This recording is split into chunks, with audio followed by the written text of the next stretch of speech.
Mula sa tradisyon hanggang runway, ipinakita ng mga local designer ng Porac na buhay ang sining at kultura sa pamamagitan ng fashion.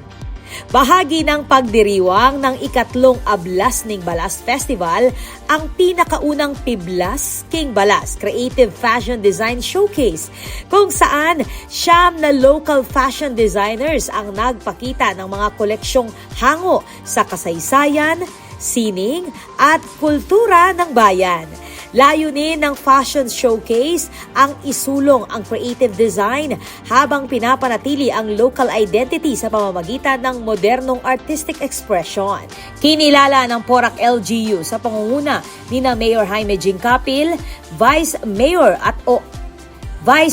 at Acting Mayor Jen Capil, Councilor at Acting Vice Mayor Rafael R.C. Canlapan, mga miyembro ng Sangguniang Bayan, Municipal Administrator Nila Yumol, ang mga designer na lumahok sa event. Ito pa rin, ting taga-Poraqueño, mitinan lang galal, detang artista mo, taga-Poraqueño, ampong retang mag-designer, retang mag-creative ka rin anak keti.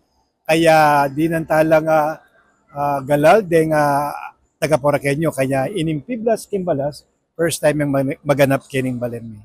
Kabilang sa mga nagpakita ng kanilang disenyo, sina Budi Malyari, John V. Beltran, Fem Danao, Ryan Balilo, Cristiana Lianza, Marlon Guevara, J.R. David, Khalid Ra, at Pat Angeles Manguera. Pinarangalan din sa pamamagitan ng municipal resolutions ang mga natatanging Poraqueñong fashion designers na sina Rochelle de la Peña at Inday Eunice, Marlon Tuazon at Editha Det Sarmiento bilang pagkilala sa kanilang ambag sa fashion industry at sa pagbibigay ng karangalan sa bayan ng Porac.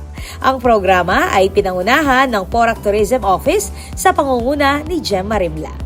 Si Direk Jason Pabalan naman ang Creative Director ng nasabing Fashion Showcase. Ako po, Patricia Mamangon para King News Force Pampanga. Balitang tutuking Balen, susuyo.